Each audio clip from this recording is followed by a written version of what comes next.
It's me again. Okay, so I was talking about Granddaddy's. He had a smokehouse, and that one I was not allowed in. That was something away from the house. Kids didn't go down there, but because of that, my daddy had a smokehouse, and we had one. And we raised the hogs, and that was it. We raised hogs. One time, we had three Santa Gertrudis calves, and they all had names. It was Baby, Folly, and Loco. And they were cute, like my mother would say, all baby animals are cute, which they are. But they were small enough that at first we had to feed them with a bottle. And because of that, when I was a kid, I would have been somewhere in probably first grade, maybe second at this time. But when they would drink from these bottles, they would make all this foamy stuff, from the milk when they would be drinking. And, anybody that's ever been around a calf that's drinking from a bottle, you know what I'm talking about. But it was just foamy, foamy, foamy, foamy. And because of that, for years and years and years, I did not ever allow any whipped cream on anything because I called it calf foam. And I knew that was where it came from, and I didn't want any. I was so funny. Anyway, we had a smokehouse, Daddy did, and I remember there was one part of it in the corner, and it was an A-frame building. It had the little fire in it that was not fire, it was constantly smoke. But there was a wooden box that Daddy made, and in there we had salted down, like salt meat, the salt pork, that was in there. And I remember bacon hanging from the rafters up here, and hams. And my mom was so tolerant. She was a good woman. Daddy wanted, because he was not going to eat the casing, which is a hog gut. He was not going to do that. We never ate chitlins or any of that kind of stuff. We ate strictly the outside of the pig. We didn't eat the head or those things. My daddy grew up eating those, but then we did not eat those as a family, and I'm glad because I personally find those things, but that's okay. If somebody wants them, they can have my share too, and it's more for them. Good going. But my mom sewed for my daddy these little cloth bags that were about yay big around, about yay long, and that's what we stuffed our sausage in. We had little cloth white muslin bags. She also sewed little coffee filters out of some cloth because Daddy insisted on this really cute little drip coffee maker, which it's probably up there in the cabinet, or it may be down here now.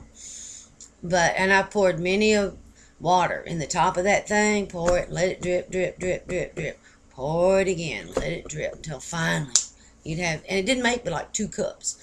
But anyway, we had that. Granddaddy's house, you went to his house for hog killings and for chickens. We never went there and got eggs, and I don't know why, because I know they had eggs. But we never brought the chickens home, but I have been there, we've been there when they would have a ring in the neck thing.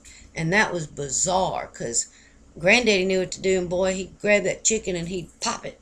And they'd throw the heads over in a big old 55-gallon drum. But then they'd let that chicken body run all around the yard. Here's all those kids playing out in the yard. It was a huge yard now. We're way out in the country. We had already been through 3 cattle gaps to get there, okay? But in this particular house, I'll never forget it. We had concrete floors in that. Our grandmother and granddaddy had concrete floors.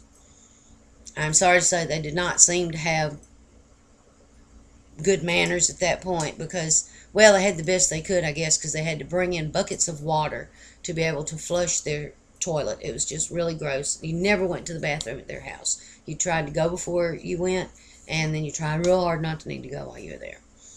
Anyway, they'd wring those chickens' necks, and boy, that chicken run around, blood just going everywhere.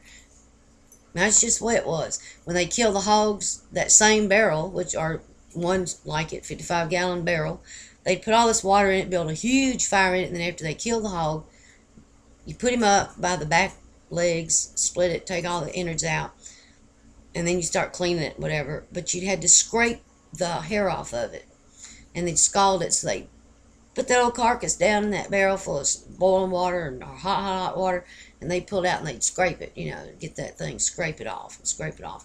And it was a big process, and you do need more than one person to do it. And you needed help, and that's what we did. Got together, and grandmother put up all that stuff. She put up chicken. She had lard. I don't think she ever bought any kind of anything to cook in, like frying or to cook with, such as making biscuits. And grandmother made humongous pans of biscuits because she would feed so many people. One of her children, my dad's sister, had, I think it's 7 children in her family, maybe 6, I believe it's 7. But she had a large family, and when they were little young'uns, they'd be there, and I was an only child.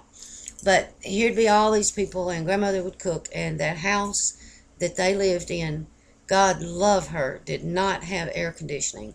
And I remember seeing her working in the kitchen and just sweat just pouring off of her because she would be canning in the hot, humid summer in Mississippi. I'll continue this shortly.